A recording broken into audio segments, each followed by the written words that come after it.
अब चांद से चंद कदम दूर चंद्रयान-3।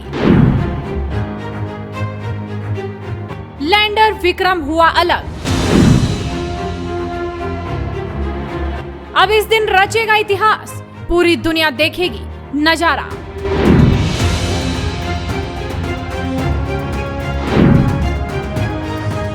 चंद्रयान-3 की मौजूदा स्थिति को देखकर ये कहने में कोई गुरेज नहीं होना चाहिए कि हमने पुरानी गलतियों से सीखा है और इसी सीख का सहारा लेकर हम आने वाले दिनों में जो इतिहास रचने जा रहे हैं वो महज भारतीय वैज्ञानिकों को ही नहीं बल्कि समस्त विश्व के वैज्ञानिक बंधुओं को प्रेरित करेगा।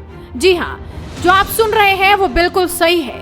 दरअसल खबर है कि चंद्रयान-3 से लैंडर और विक्रम अलग हो चुका है, जो कि इस मून मिशन के लिए काफी निर्णायक माना जा रहा है।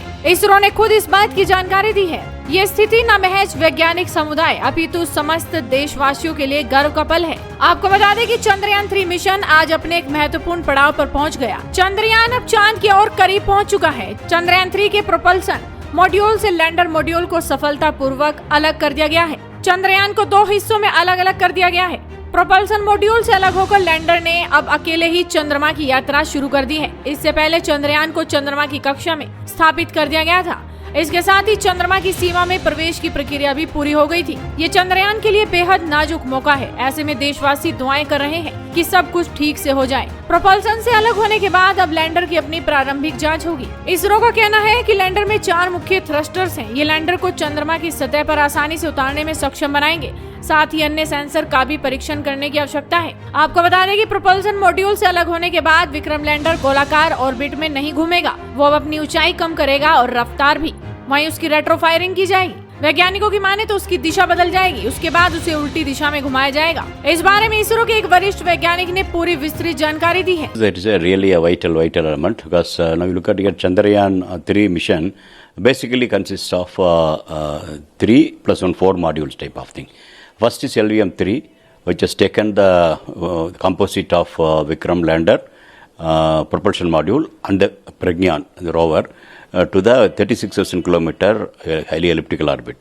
From there, using 5 earthbound maneuvers, propulsion module has taken the composite of Vikram lander and the Pragyan to the lunar orbit.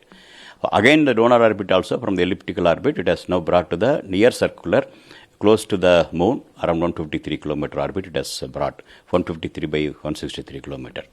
So now, the important thing is, final thing is softly and securely landing on the moon. For that, lander has to separate from the propulsion module. So as of now, all the modules of propulsion system has made its functionalities, and it has done its job. Now Vikram has to take its own course of action. Further, it has to separate. So even after separating, then the major event comes. The major event is 4 800 Newton thrusters. They have to fire to take it to the lower orbit. That also will be done in 2 steps, and ensuring that all the 3 systems are working properly. These 2 steps it will go down, put 100 kilometer orbit, then from 100 go to the 30 kilometer orbit. 100 by 30 kilometer orbit. That's a very, very vital. But when it's going very closer to the Earth, so the position of the module has to be ascertained properly. So then from the 30 kilometer onwards, how to move, how to thruster to fire, what orientation to fire, whether oblong it will reduce the velocity in the horizontal, then it has to composite vertical also, it has to vertical fall also it has to reduce. So that way a lot of maneuvers to be done, and while doing it, it has to make sure that it is going to the proper path. So already loaded pictures of the lunar terrain will be there.